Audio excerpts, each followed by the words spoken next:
Thank you, Michael. Does this work here? Yeah. Perfect.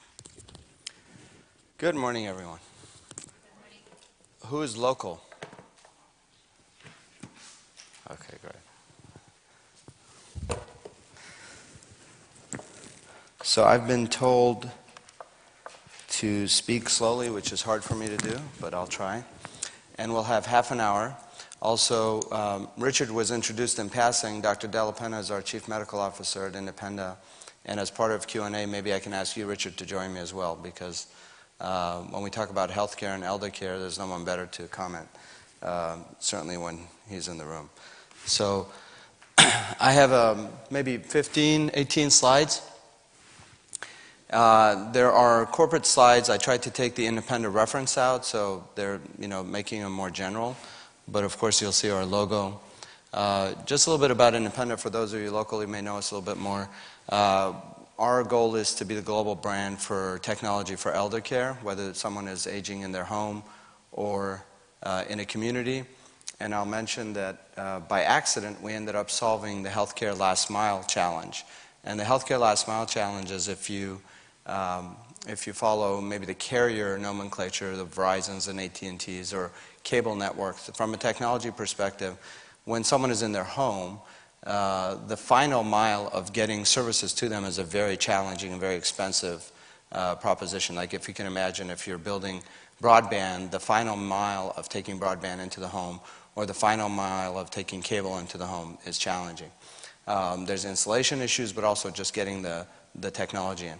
Healthcare now is in that same position, where if you think about the past, healthcare was really about the ivory tower of us going into that community of the ivory tower, whether it's a doctor's office or the hospital or a clinic, hat in hand, so to speak, and being fixed and being sent back, at least in our country. That's been the model. With a lot of the changes that are happening slowly, but surely, that's changing, and you'll see some of the requirements of that. One of the things that's unique about Independa, which we think is part of the formula for providing the healthcare last mile opportunity in healthcare in our system, is that we're embedded inside commercial TVs from LG. So LG is a supporter, a strategic partner, an investor. They're the world's #1 commercial TV manufacturer. And credit to them, some years ago, they figured out that the technology that is needed inside the TV is not bigger fonts or a different remote for the elderly to use. It's really a system of how do I integrate around my health and well-being, and think of it as remote care for the elderly. So they looked around and they chose us as their partner, and they invested in us. Fast forward 2 or 3 years. What they call this TV inside LG in Seoul and headquarters as well as worldwide is the healthcare TV. So think about that concept as a TV that provides a window to your healthcare needs. And we'll see who are all the players that might be helping you. And then when you extend this as a model past elder care, which is our focus, but think of what the requirements for elder care are. Elder care is all about remote visibility and remote assistance in a cost-effective, efficient way, but also effective, so you can catch little things before they become big things. And that doesn't have to be just in elder care. That could be in behavioral care, in mental health, and disability management, autism spectrum, Down syndrome, et cetera, et cetera. It could be in discharge management, more familiar terms in our current system. So anytime you want to have remote visibility, you need to have that last mile solved in a way, in our opinion, that's not medical.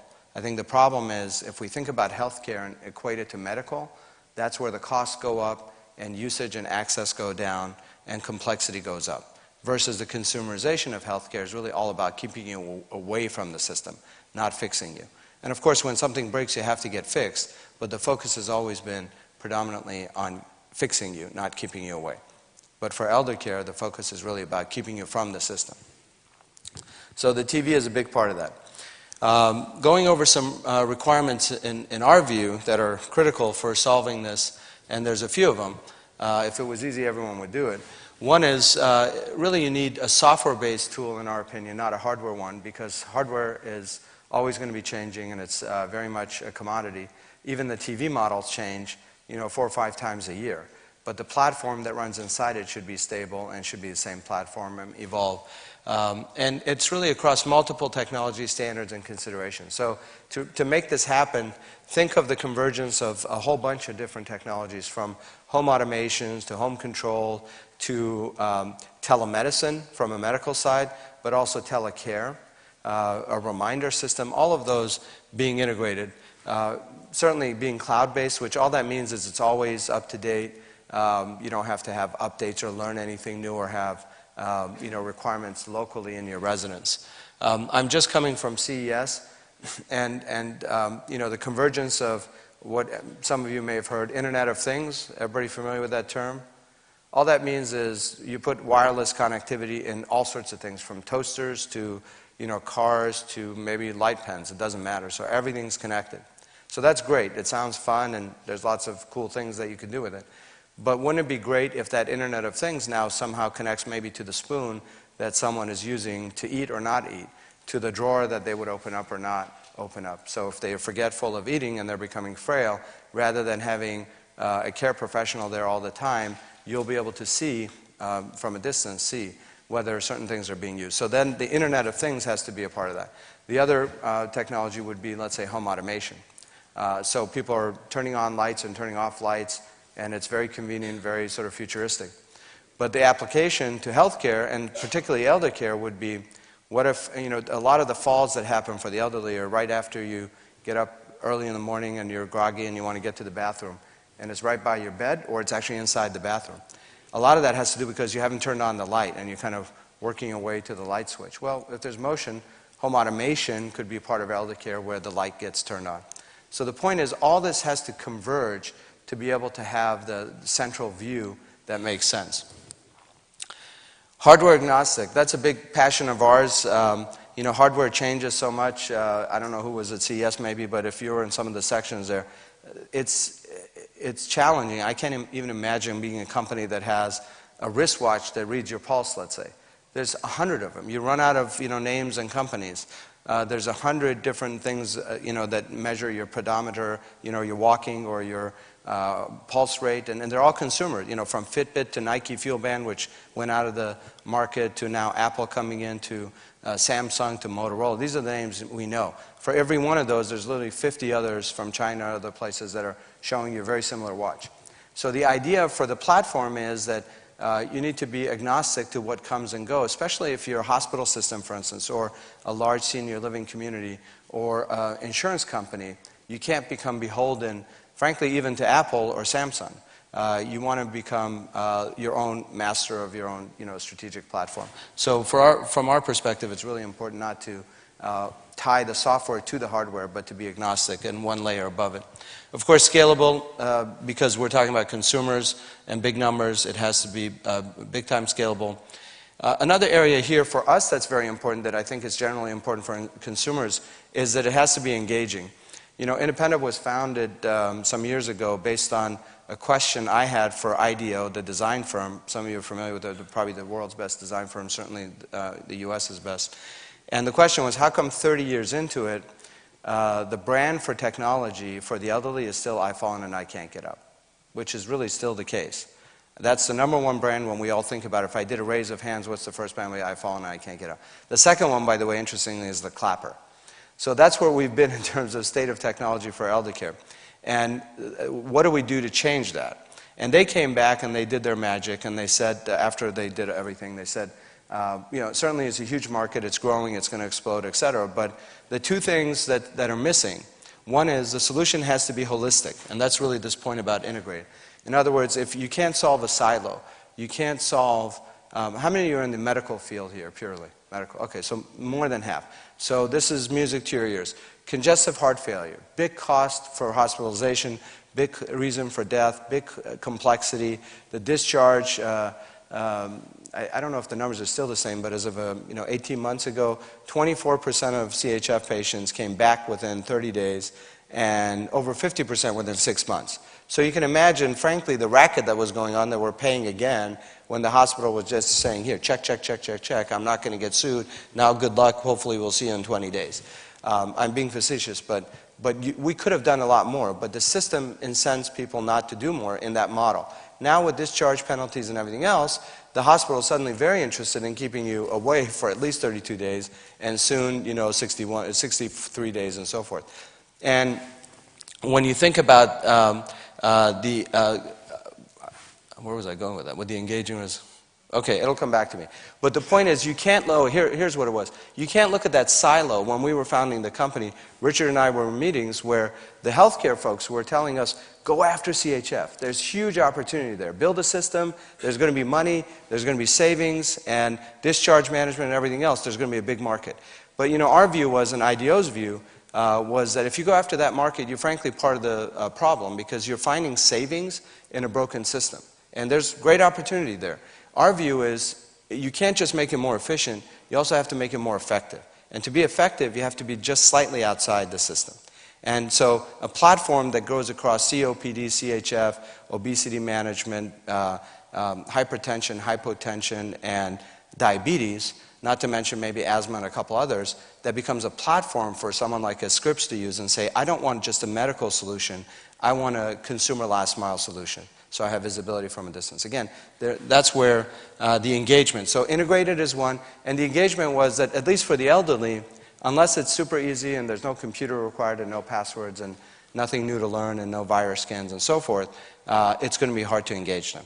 So if you can't engage someone from a distance, you're in trouble in terms of helping managing and measure things. So those two components became independent.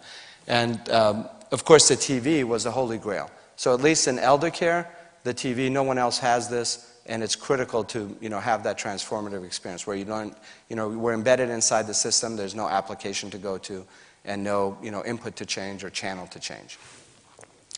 So that's a little bit about us, and we'll move forward. We just won actually the CES top technology globally for a better world, so we're really proud of that. So I wanted to spend a couple minutes here. This just shows the size of the market in terms of where things are, and of course globally this gets multiplied. But to those on the medical side, I mean, this is what's happening in our country is we're going from the episodic to continuity of care, from reactive, predictive, from fixing things to preventing things, from volume to value. And it's happening slowly. It's a Band-Aid solution, but it's really probably better than nothing. We have approaching 18% of our GDP as the healthcare cost. And as a country, we can't manage that. We're going to collapse based on that. And it's far and away, and it's more than 50% greater than the next industrialized country. And we're not getting better results. We're 34th or worse in many leading indicators. So how do we change that? Well, if we blew it up and did it again, things would be very different. But not having that option and maybe a political statement without associating to any party, lots of special interest groups don't allow that to happen in wholesale ways. So we're doing it a little bit at a time with what we have, and discharge management and some other things, and Medicare changes and payments and so forth are all sort of getting towards that model. One area that's actually very helpful to us is more and more states, as well as federally, there's more funding for what I would say non-medical home care. So in places like Australia, Australia gives out 7,500 Australian dollars to caregivers in the home who can take care of their loved ones. So that individual, the elderly person, has that bucket of money to actually pay non-medical care, because it's very clear that if you provide better care, you end up being able to keep people from the system. And we're getting closer to that. The highlights here are the bolds, and this is a big, it's more than semantic for us, it's actually a big part of our culture, is going from the concept of a patient to a person. So our person-centric approach is all about, from a data perspective, data is best, easiest measured, and most secure if it's closest to the source. And the holy grail in the past was the institution, which was the hospital or the doctor. The holy grail of the future is actually the individual. And that individual then decides who gets this data. It's a very different model. So when you talk to hospitals or doctors' offices that are very proud in conferences and talk about we're going to have a patient-centric approach to our future engagement with our customers, that's to me not even it's a non-starter. Because patient-centric means they view the world as patients, and then they open up their HIT systems, healthcare information technology systems, with a portal. So now someone can actually look at that information, and that's a great step forward. But the reality is, if I'm in that system versus the next system from Sharp versus the next system from Palomar versus the third, fourth or fifth system, these are all siloed systems. And you flip that model on its head and say, I'm stepping on a scale every day, even though the doctor isn't asking me to, because I'm worried about fluid building in my lungs because I'm a congestive heart failure patient 0.01% of my life, but the other time of my life, I'm a person who's trying to keep myself from having another issue back in the hospital. And my daughter's taking care of me to do that, and my friends and family are taking care of me to do that, and sometimes I forget to do that. And in our model, the TV then reminds me, and if I still forget, it's 3 days you haven't stepped on the scale, the TV pops up in front of Matlock and says, it's 8 p.m. and you need to step on your scale. We don't have that information. And if I still don't do it, then my daughter gets an alert. So that model is very different than a patient model. And then the other one is, we've heard population management and managed care and so forth. So more and more of these systems are getting more aligned with our person-centric goals, which are to not get sick, not be in front of a doctor, not be hospitalized, not take medicine if we don't have to. And that's really all about population management and looking at the whole big picture and doing services as a group to keep people more healthy for longer. Okay, so and then provider location. As this happens, obviously you can't do all that in the hospital or at the doctor's office, so where do you end up doing it? You end up doing it in the home. And in our world, the home is not just the home, but also the resident, maybe inside a senior living community. So some of these numbers, there's 50 million people who are caregivers in the US today, taking care of someone from a distance to help them stay independent. And by independent, another word for independent is really staying healthy at the current stage of care. That's all that is. And so for 50 million caregivers, there's another 50 million potential patients, so we're talking about 100 million of our population just in terms of care management, and those are just the elderly. And then you add other elements like I said, behavioral health and some others, and the numbers go even higher. So the resident is really important. There's 3.6 million beds in senior living that are also very much in that model. So how do you actually have independent living, assisted living, nursing homes, and others really be tied into this continuum of care? So the opportunities that come from this, which may be part of why we're all here, is, the numbers are big. They're actually growing very rapidly. My interest was really the rare opportunity to see such a big market, such a big demographic hitting, and also accelerating over not just the next 20 years, which we all know, but really the next 40 years. Because the 20 years after the next 20 years are when you sort of hit the echo generation, when now today's caregivers are the parents, but actually there's less kids to take care of them. So costs, we know, are still going up.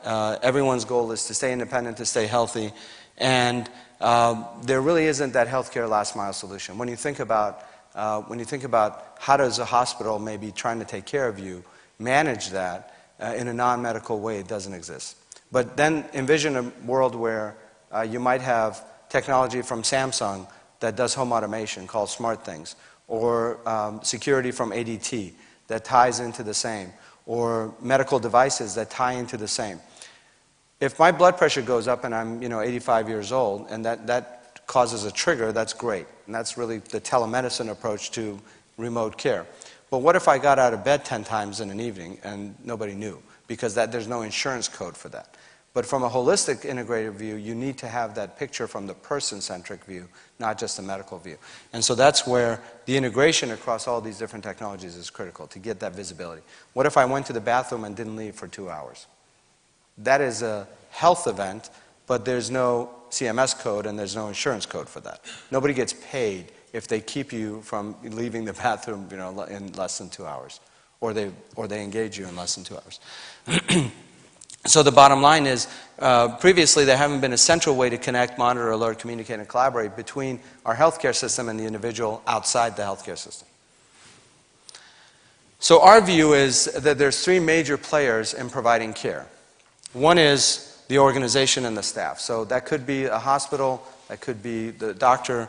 The most important one is what we call the resident or the care recipient, and that's the person that we're talking about. In our case, the elderly person, but there's a lot of opportunities coming our way from behavioral health, for instance, so it's age independent. And then finally, oftentimes there's a family around this individual who is totally separate from our broken sick care system today and doing a lot of work and working hard to try to keep someone healthy. And this group and this group really, at best, intersect sporadically. So the platform that allows you to provide remote care really needs to leverage the family members in a way that is efficient for the hospital, but also enables them to align them with the same goals of the hospital. So an example would be, maybe if my blood pressure goes up, maybe a staff member here gets the alert. But on the other hand, if I don't show up back at home when I'm out all day and it's 11 p.m., maybe the daughter gets the alert. So that holistic view of who gets to manage me and monitor me from a distance. And there's also escalation on both sides. So the concept of a red alert being, think of it as a hair on fire. My blood pressure is really in a critical level. Somebody needs to know, and if they happen to be busy, maybe at a shift, then it escalates. It's part of a normal nurse call system versus an orange alert versus a yellow alert, which is really more of a reporting tool. So this is how it's done, and pardon our logo, we just think this is the best way to do it, but conceptualize the concept, not just how Independa does it. So the idea is, everything is in the cloud now anyway. So any kind of engagement that you have with technology, whether it's home sensors, ADT let's say, or whether it's health devices, the information goes to some companies' headquarters, and we call that a cloud. You could probably running on Amazon or some other cloud. So the idea is that information that has to hit this cloud, in our case HIPAA compliant, FDA Class 1, and then all the rules and thresholds apply here. And you set those rules and thresholds if you're an enterprise using enterprise portal, enterprise application, and also frankly easily using a mobile app. So you could do everything off the mobile app as well. The mobile app is really more geared towards the daughter who's not necessarily in an institution and maybe working, or the son, the family member. But either way, these are interchangeable. So this person gets reminders to do things. These people, the professionals and the individuals, get alerts when something isn't quite right. It's really as simple as that. Now, the TV being in the middle here is our engagement platform, but it's actually not necessary. So the only thing that we require actually at the home and the residence is a phone. So you don't have to have integrated health, which is these two components, or you don't have to have integrated social engagement, which is this component. In every one of our licensed cases, people acquire the TV because we're in the elder care business. And in elder care, the number one issue is actually social isolation. And, Richard could speak an hour to this, but clinically proven that social isolation is a huge and leading cause of issues for the elderly, including premature death. So it's not a joke. You get personal self-neglect, then you get to medication neglect, then you get to recidivism back into the system, which, guess what, means more cost, more complexity, more anguish for them and for their loved ones. So, yet there's no code for, social isolation. By the time you have to get it medically diagnosed is a very rare case, because somebody's sitting in their home and doesn't have human contact for weeks on end because they're frail. So the TV is a big deal. By the way, we have a wonderful global partnership with Samsung on their Galaxy tablets. They replaced the Android toolbar for us so that it comes up as a dedicated, what's called a machine-to-machine application, so you don't have to go click on an app even or learn anything new. And we don't even talk about it anymore. And the reason is, as it turns out, and it's probably intuitively clear, even a tablet is hard to use for someone who's not used to computers. Because if you have it near you and it's something that you're using all the time, chances are it's running out of battery. Then you put it on the battery, you have to remember to get it charged. And once you do that, then it's not near you. And if somehow magically it's being charged all the time and near you, that implies that you can click and open things and swipe things and everything else. And if you do all that, chances are you probably don't need Independa. So we found out the TV to really be the only transformative way of doing it. So there's lots of tablets and computers for the elderly, but this one's very different. That's it. So phone is and by the way, the phone we use for reminders. So when you think about medication reminders, activity reminders, 24% of all medication that someone doesn't take that they should take in that demographic is because they forget. So how do you have a simple system that doesn't require people to keep them taking their medications? And then on the healthcare side, that's where I was sharing on the hospital. So just like this is integrating here with the data coming from these devices and getting information about the resident, also if someone's leaving a hospital and they just had new medications prescribed on the way out, and you want to do discharge management and keep someone away for as long as possible and healthy, then that should get loaded up into our system automatically. So nobody has to go retype things. So all this is what's called web services-based, secure, API-based integration on this side. I will share with you, this is not easy, and we don't do it unless it's one customer at a time. Because the system has never been easy to work with, whether it's Epic or Cerner or some others. They are very much into the ivory tower and siloed approach. So customers drive that, versus in this case, the market is driving it, so we have lots of integrations to begin with. So this is one customer at a time, and this was the general market. So that's just a view of the app. The beauty of what we do is really person-centric, so that visually is the same. And you can see all the key elements of helping someone manage their health and activity and engagement from a distance. And if something's wrong, you get to see that, and this green turns into orange or red, and it's just a simple app that anyone can download for free if they've acquired our system. So in this case, this is my favorite slide ever, really, at Independa, and it shows the craziness of the model, which is the less we pay, the happier we are, and you don't usually have services that apply that. So it's usually about pay me more and you will be happier, you will get some benefit. In this case, the less someone pays means that they're in their home, they're less in need of care, and everyone wants to be here. Pay less and get more. Every time we take a step to the left is a big step towards less happiness and more cost. So the beauty of this model is, as people, we're all aligned to be independent and healthy. As a business, we don't have to go convince people. Wouldn't it be great if you paid less and actually enjoyed life more?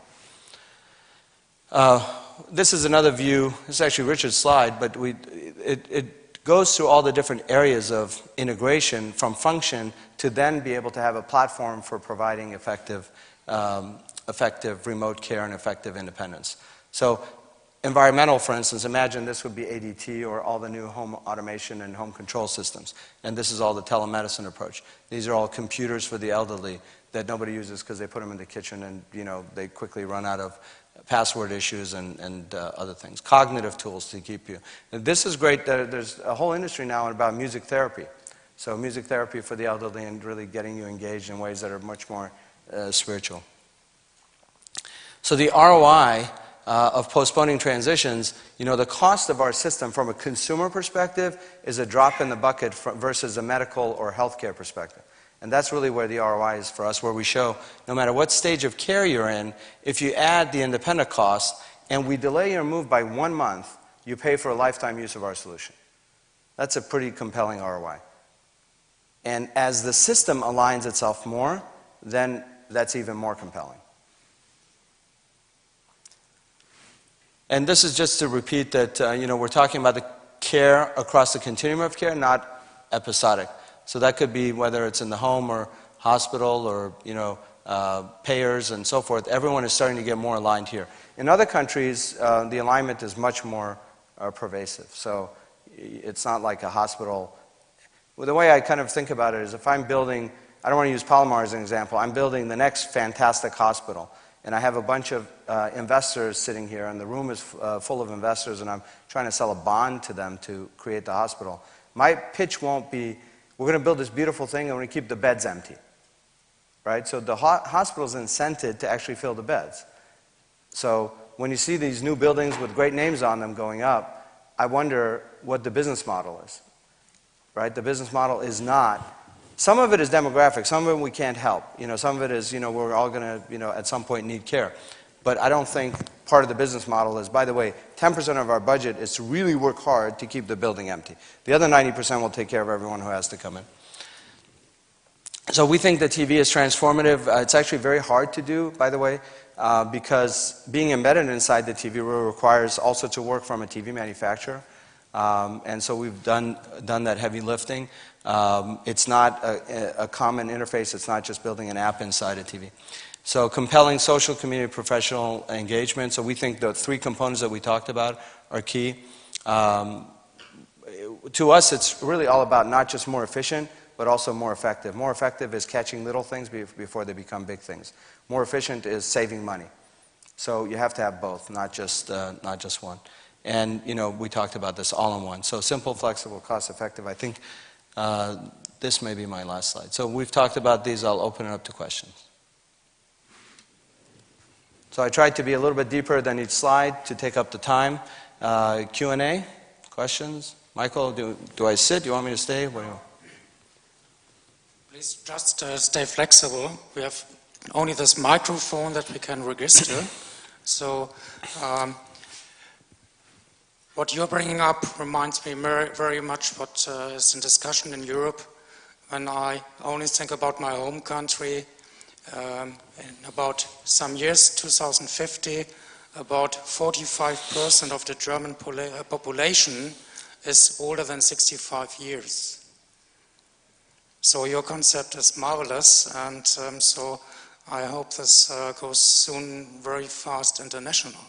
And yes. I'm sure you're working on, and so as the spirit here is moving forward, so which countries you try to get involved with your new independent system? Well, amongst friends, I'll share, we were first in Australia. We had a partnership with a group there, and again, I'll be candid, so I'll share. They actually stole our idea, so we probably have to go sue them. But we were in Australia first, and we actually, because it's a global TV, LG was able to send the TVs there and pick that up, and so that was one. So technically, we're not in Australia, but we were there first. The other country is Canada, so we went into Canada. After that, to me, there's much more alignment in Canada from a healthcare system perspective versus just senior living. And senior living is our core market. But the Canadian system, the government has formed these groups in each province called LINTs, Local Integrated Health something. Basically, it's a group, it's an individual, almost like a CEO, that gets paid, not federal, it gets Canadian central government dollars. And the interesting concept is they're saying, rather than doing lots of RFPs, just put these to work, and they're making it competitive between the provinces to see who comes up with better solutions. And whoever has the best solution, then the government says everybody else should use. So to me, it's an interesting, innovative model where Ontario is competing with British Columbia and competing with, other provinces to see how they can do things faster and better. So we have a great role in that. And then Singapore is another one for us. We were just talking earlier, there's some interest, actually two or three different groups interested on the Chinese side. I'm hesitant on China just because we want to make sure we get paid no matter who steals our software. And where else? And certainly Europe. The big thing is the demographic hump is global, so it's not a local thing. The biotelemetry of people is all the same. The concerns are the same. So the system was built from day one not to get into the FDA Class 2 issues, which make it much more expensive and much harder to justify financially worldwide. Question? Nice presentation. Thank you so much. Do you have data where you track the utilization of your system by the patient over time? And the question is, there's a certain fascination when you buy the new car or buy the new stereo or you buy the new whatever, and then there tends to be in other segments a falling off of that fascination. That's true of a lot of these watches that you use them a lot the first month and then they sit in the cabinet the second month. How do your clients continue to use the system? Do they increase their utilization, decrease? Sure. So a couple things. One is totally true statement. And what we're finding, but our systems have been available now in 2015, so I've been saying since Q3 of last year, but it's now Q3 of 2013. So we're just a little bit over a year available. And we have long sales cycles, so the data that we have is relatively recent, but I think it's going to stay the same. One is, depending on the model that it gets engaged and implemented, there's different usage. So for example, in a short-term rehab community, the community embeds us in every new facility that they're building, and it allows them to go to the discharge decision maker in their local nearby hospitals and say, look at the system that we have. When people stay and heal and recover in our community and facility, they have virtual visits from their friends and loved ones all over the country. And what that does is, first off, it makes it much more attractive to get an $800 per day patient sent to them. Second, it reduces their staff time, because actually the staff doesn't set up anything. The daughter gets an email, and they can do that remotely. So you just go in your room, and now suddenly you start getting pictures, or have video chat, or be sent messages in Facebook, for instance. And then they put that on Facebook, their own website, Facebook. A good example is that one of the stories we love amongst many is a lady who shuts the door and tells the staff, don't bother me, my grandson's graduating from Florida. I'm going to be a part of the graduating ceremony. So that's a social engagement only, but very highly valuable, and it brings dollars from the hospital. And then what they do, and this is what they're doing this year, is they see the ones who are using the system and say, oh, by the way, since mom's local and you're in Connecticut, this happens to be in Michigan, we can also have the system in the home. And now you get data over time as well. So that's one model. In general, what we're finding is the social engagement aspect is what gets used the most. The second one is really the general reminders. So think of a shared calendar, or visually a refrigerator calendar. And the complexity that we solve, which is the daughter and the son and the neighbor and the other son and the cousin, everyone else trying to take care of mom, who's in Arizona and alone. So to have one place that you can go to that everyone sees what's happening with mom, that's being used quite a bit as well. But to your point, we have so many features. One of the unique things about us, for instance, is you can develop an HTML application and deliver that over the TV.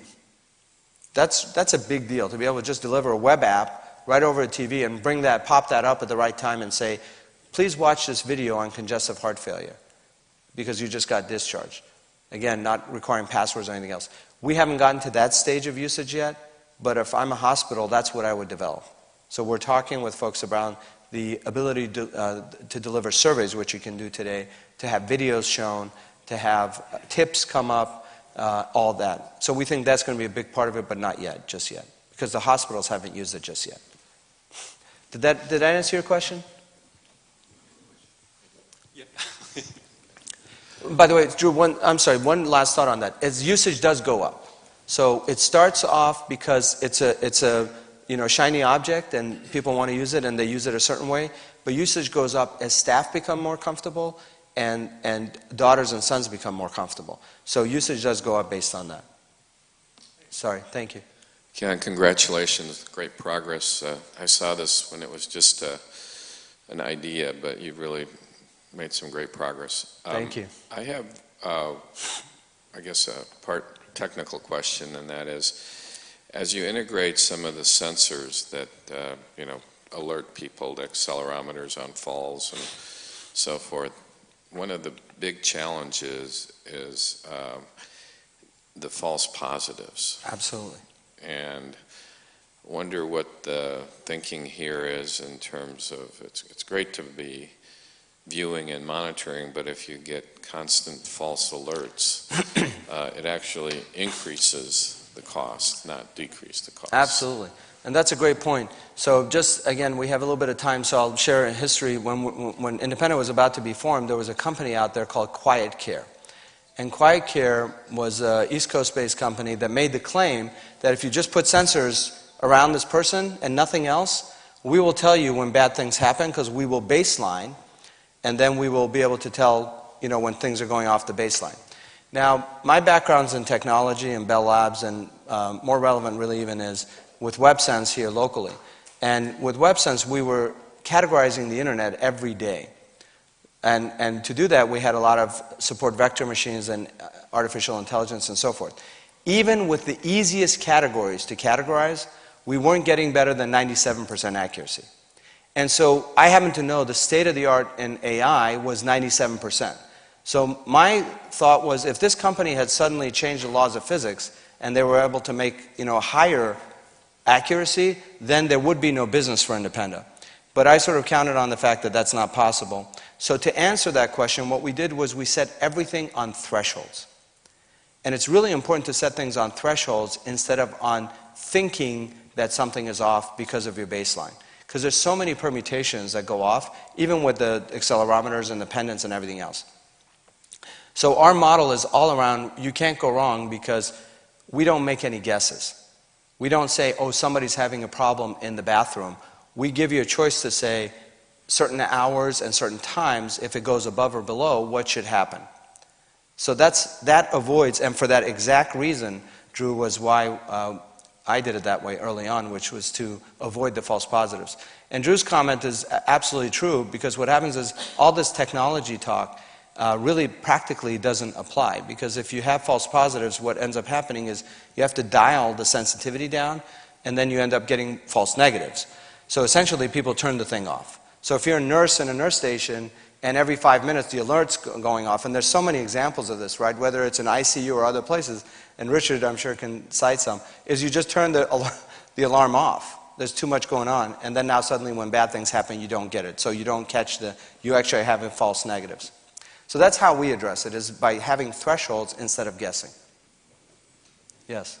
Yeah, I'll just yell, if that's okay. I can hear you fine. Thanks. I have several questions. The first is, you talked about the connected home networks and your interface to that with the Independa. How is that going? Like, are those still proprietary interfaces on all the connected home? Like you mentioned Samsung, but I can go through similar list of probably about 100 different cloud-based connected homes. How are you addressing interfacing with those? Well, the beauty of what we do is we don't have to make a bet unless it fits and unless it has traction. So fits meaning the integration is there, cloud-based, and it's secure. And traction means that it has a large market share. So if you have those two, then we can, based on market demand and our own judgment, make a call. So I'll go through some names, and you might know these or others, but just it gives a sense of it. So Iris, which is the Lowe's system, is not open. They actually opened it at some point, they closed it again, they're opening it a little bit, and I think they're going to open it completely at some point, because what's going to happen is Samsung has the smart things that they bought for $200 million, a smaller company, but it's very strategic to them. And in my opinion, I think Samsung is, obviously I'm not speaking for Samsung, but just I think they're looking at smart things and Internet of Things as a future platform for them versus, the commodity phone that they're in. Right. And that is an open platform. That's entirely open. You and I can go write APIs to it. I guess the big ones are like iControl, which is all the cable guys. Yep. And then there's like Alarm.com, which is all the independent guys. And then there's ADT. So are those guys open? Are they allowing you to interface? None of those that I know of are open. I was just talking with ADT literally yesterday. They haven't opened it up because the bigger guys, they will open up when the smaller guys are getting huge traction. Mm-hmm. So I think iControls is going to get huge traction.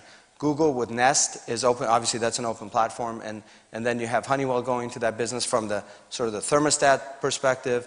And when you look at sort of a bird's eye view of what's happening there, at the end of the day, the big names like ADT, Alarm.com, the iControl platform, which a lot of people are using, as well as up and new ones. There's a security platform that you can buy like $199, and it's open, and there's no monthly fee. So it's easy for those guys to do what's happening also in the healthcare scale and other areas. A company like Whiting's, if you know, they have really nicely designed scale and glucometer, blood pressure, and they have a blood pressure cuff.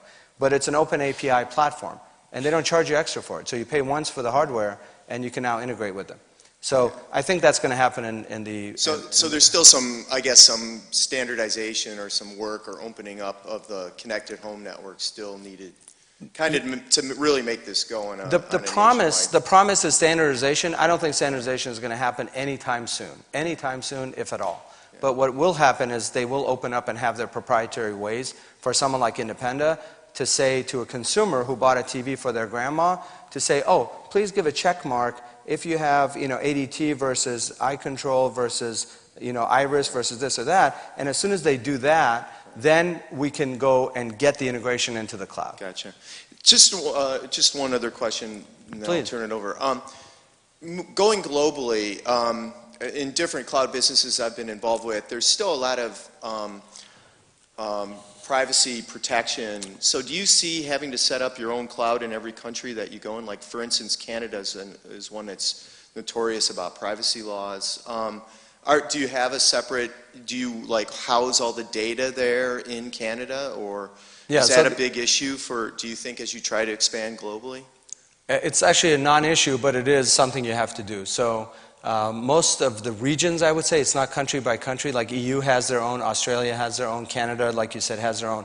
And the way we look at it is, think of it as they would like the data housed within their sort of data airspace. So we run on Amazon on a Heroku platform. For us, it's very simple. We just have an instance of our application inside that country physically, but the management of it is central to us, so it doesn't matter. You could be in anywhere.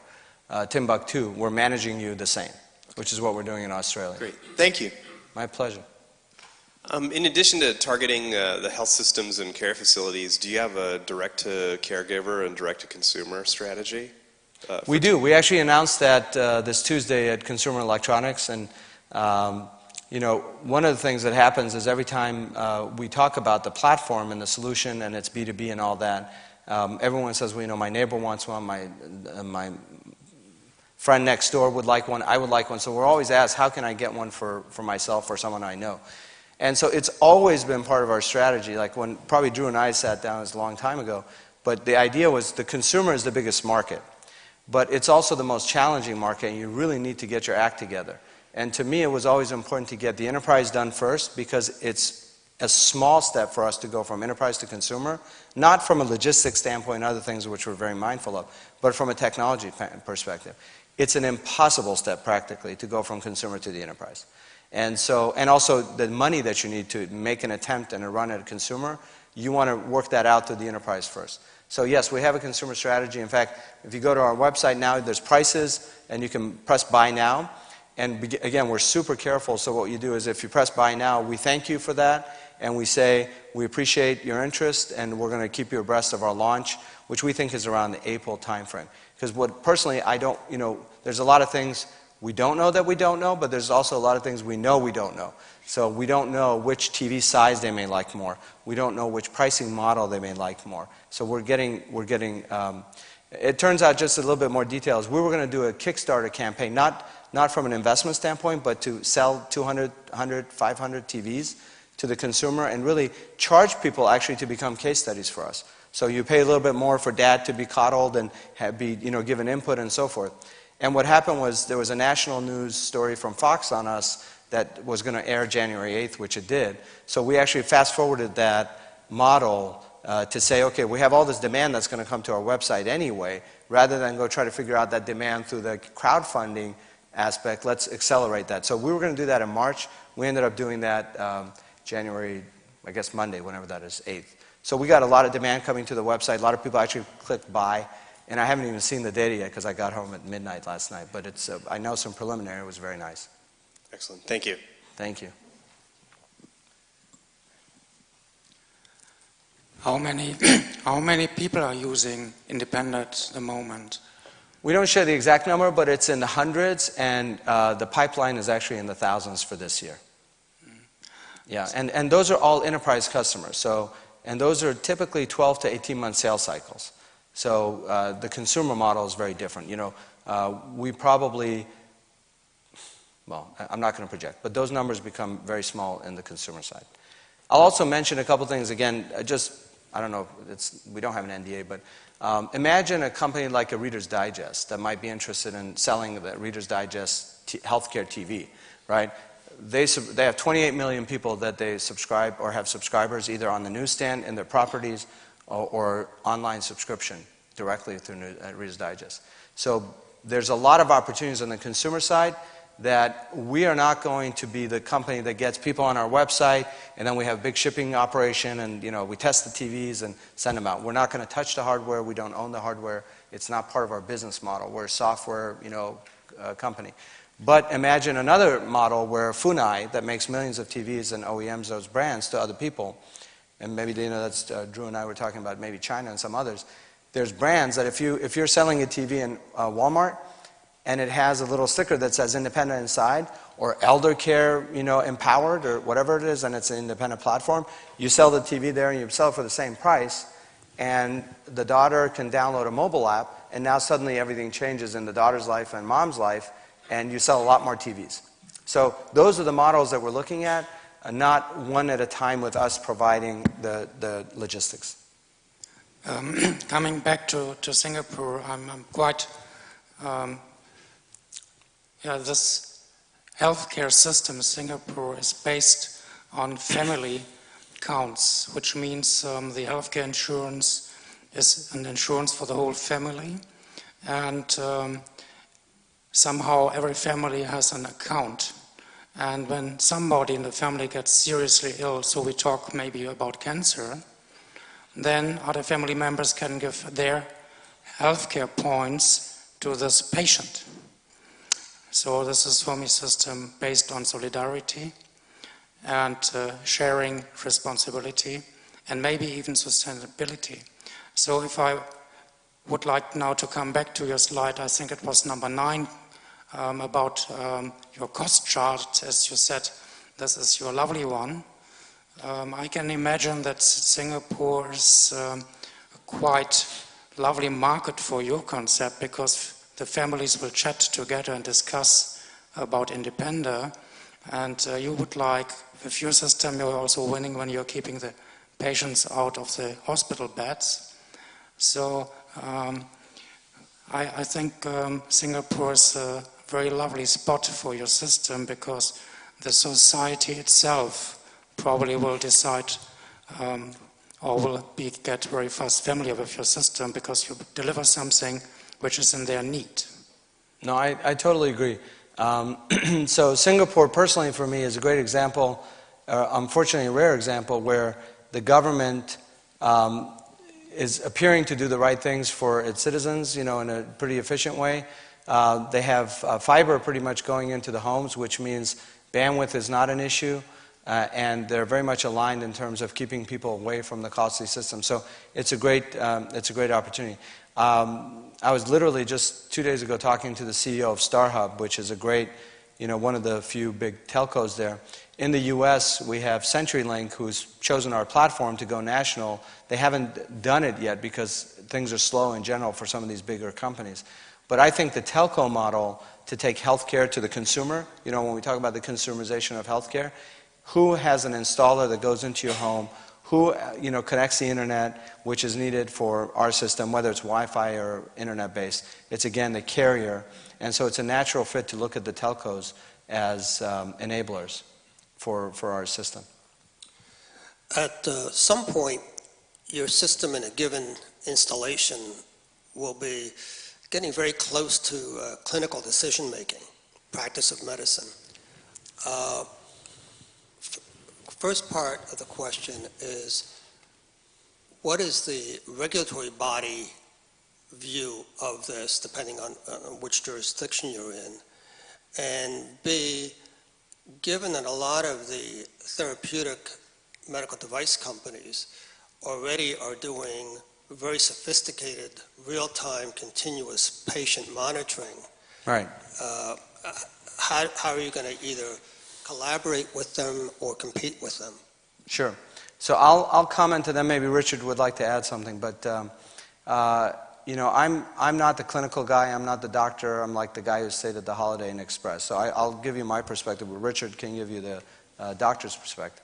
So the regulatory body in this area is the FDA. And the FDA were extremely careful as a company, amongst a few things, that would never get us into the FDA's Class 2 medical device purview. One is, we don't talk about improving your health. So I've never said to this morning that independent improves someone's health. We talk about we keep you healthier longer, safer, and more comfortably at a residence of your choice. So it's a consumer perspective. In our opinion, it's a transformative outside the system perspective versus inside. So that's one. The other one is we don't diagnose. So I can have a pulse ox that reads from a third-party company that reads my pulse is 180, and we don't send an alarm to anyone unless you've set that threshold. And that's a very important barrier between diagnosing versus letting you know something that you asked us to tell you. So we don't claim any intelligence in diagnosing. Third is the data from our perspective is a person's data. We're not doing this for the doctor or the hospital. So even the hospital who would use us, they're using that data for friends and family, and also they're setting thresholds. So we say that this is someone's data. If that someone wants to share that data with the doctor, of course it's their data, they can do that. But we don't have the data go to the doctor so that they can diagnose using our data. On the other hand, the data is going from a class 2 medical device, which is those sophisticated and ever more costly and sophisticated, maybe less costly, devices that someone is making a clinical decision on, and that doesn't change. So if you have a scale or a blood pressure cuff and all that, we're not replacing that system. But the doctor uses that system when they need, but the friends and family use the system all day long otherwise. And they're not using that system, they're seeing the data in our system. Does that make sense? So we're not replacing that clinical view. We're actually building the layer above that that says, if a doctor's interested, let's just use wound management. Well, wound management is pretty simple. Let's use CHF, where you have to step on a scale, take some medication, and maybe take your blood pressure.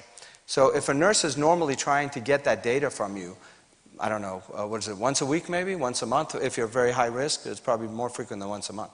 So they have a episodic transaction with you, even if it's from a distance, and they either ask you to do it or they see the readings and they get it, and if something bad's happening, triggers get sent because of the nurse. On the other hand, now if the same platform is enabling the daughter to avoid asking dad every day, this is the way the conversation, tens of millions of conversations every day like this. Dad, could you please step on the scale? Dad, what do you weigh today? I'm 165. You can't be 165. You've weighed 165 for 3 weeks.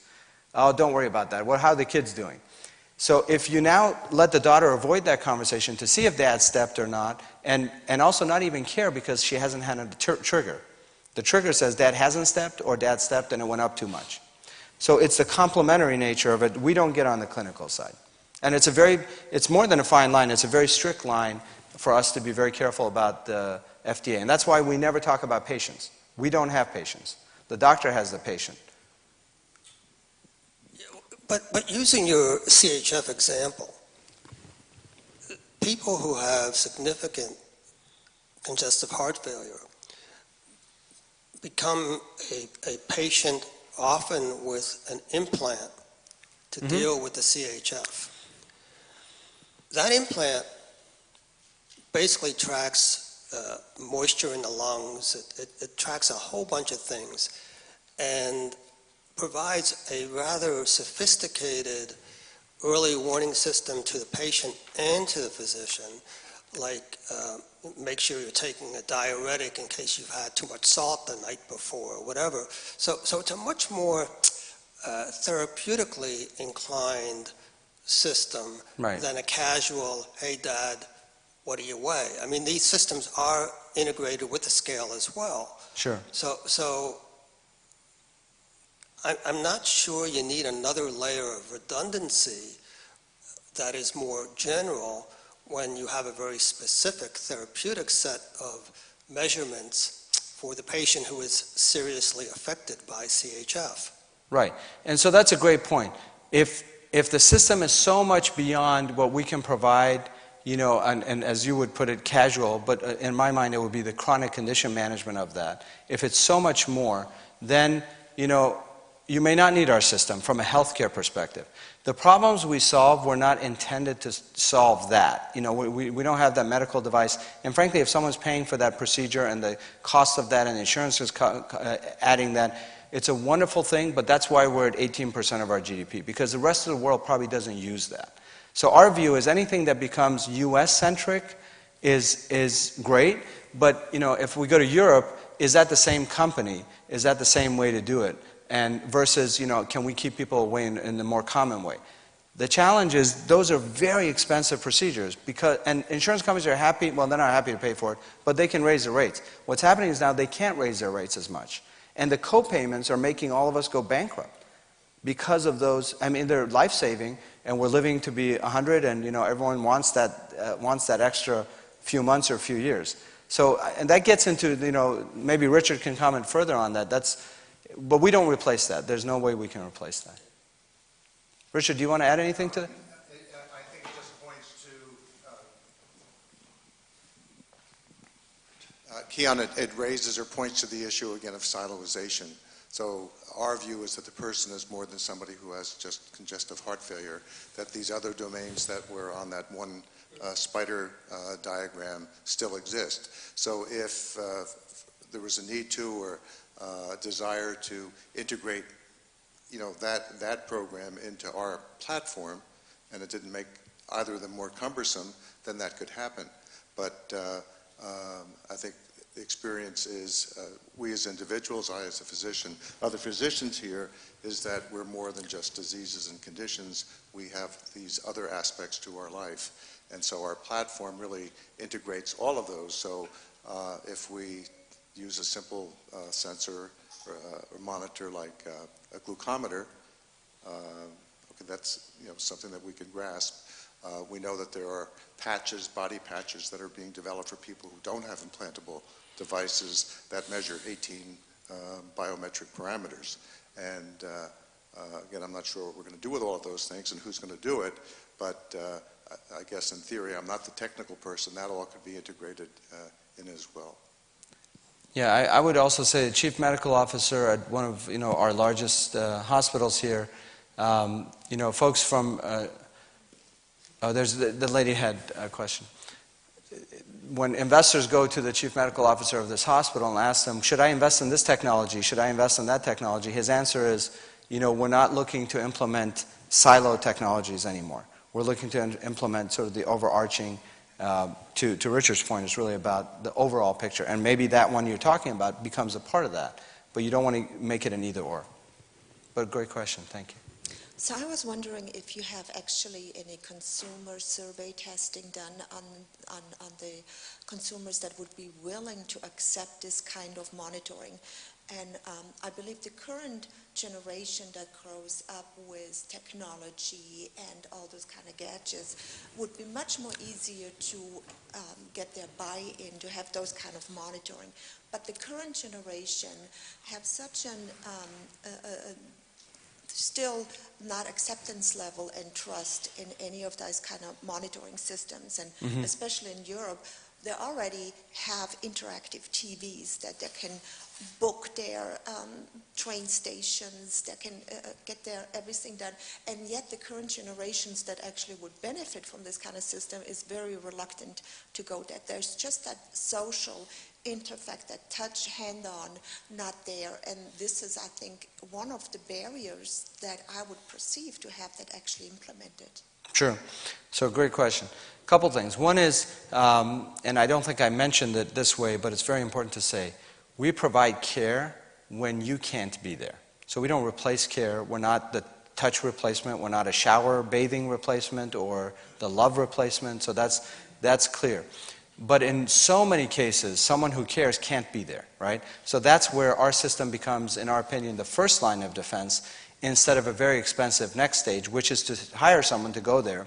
And the issue with that is those people are not only expensive, there's huge turnover on an annual basis, at least in this country, all sorts of issues with managing that labor force and the quality of the labor force and background checks and so forth.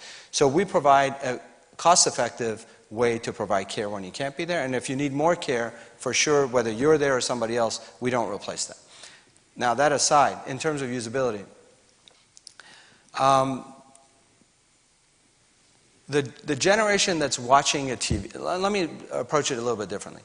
You can't solve the healthcare problem in America without solving elder care, in our opinion. Because 76% of the costs are in chronic conditions, the chronic conditions we just talked about, and that happens when you're in your home, and we have all the statistics about elder care costs and last year of life costs, as well as it's actually 70% of us die in the home that we're in when we're 60 years old. So there's, all these statistics around people are in their home and they're expensive to the system and chronic conditions are happening. So how do you manage that? If you accept the premise, which it is true, that social isolation is actually the #1 issue that leads to all sorts of other things. I tell you anecdotally, there's a gentleman who goes to ER for roast beef Thursdays because he's lonely.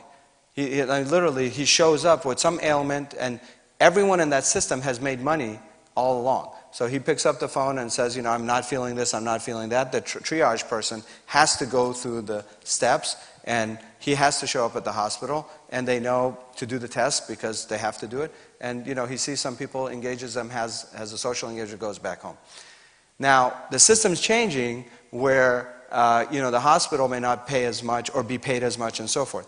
The point is, if social isolation is the #1 issue, what is the only technology that they can use to address social isolation? And in our opinion, it's the TV. So let's agree on the TV. Now, you're saying there's other types of services in the TV that people can use, but they haven't. So now we're at, what's the usability of the TV? Can they go to an app on an app deck? Can they do Facebook, and be comfortable? And that's where we've done our research, which is when we launched our latest generation integration with Facebook, there was no doubt in my mind that that's a huge platform. Everybody wants to see their grandsons, pictures and comments and so forth. But when we did the testing, what came back to your point, everyone was concerned that the data everyone can see. They're like, oh, everyone can see what I'm doing. Everyone can see what my grandson said to me.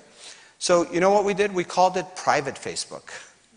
It's still the same feed, but they're not concerned that it's somebody else's. So you have to understand those nuances we do as a company, but they're not preventative. They actually enhance, because the same person, I gave an example of the graduating thing. There's another example in Canada. This lady, she's Chinese, and she loves the system because her niece in China was sharing the gardening that she was doing with her sister locally, and her sister would tell her about it. So she always felt gypped that she didn't know these stories and she didn't know what was going on because she's in a home now. And so now she actually has that interaction with her niece, and she sees the garden, and she feels so excited because she's now part of the life of this person, in China. And it's the simplicity that makes that happen. But we have to be, again, a couple things. You have to be mindful. You can't be patronizing. You can't be big brotherish. You use the term monitoring. We don't really talk about monitoring. I've never said monitoring like this morning. We don't monitor anyone because you and I don't want to be monitored. Who wants to be monitored? But you want to be taken care of, and you want to be empowered to stay independent longer. And so the social engagement, it's great to be able to connect to people, otherwise that you couldn't. But it's a nuance. You have to walk that line. So I think with regards to social factors, with family and all that, that's a whole different trust level with the current generation than particularly about the health care. And especially in Europe with the current generation that I experience is they'd rather go to the doctor and sit for hours in the waiting room. Yes. And they want to be seen by the doctor, and the doctor just tells them, your blood pressure is within range, just go home again. You cannot convince those people to just rely on electronics. They do want to have that interactions with the doctor system. And I think this is what the current generation right now is struggling with. Like I said, 2-3 generations down the road, with people that grow up with electronics and have that trust factor, are much more likely to look at a range and say, oh, my monitoring says I'm within a certain range, no need to go to the doctor, as with the current ones that just don't have that trust. They still believe that the only one that can make or provide a proper care is a body, and the body has to say MD on their name tag. Let me suggest that there's something else going on there too, which is I could use all the electronics and technology I may know, but if I'm lonely for 2 weeks at an end, I would want to go see the doctor too. It's not about the technology at that point, it's about social isolation. That's particularly for the independent elder care one of the biggest factors. Exactly. But you're comparing it to a choice that exists. I would do that all day long.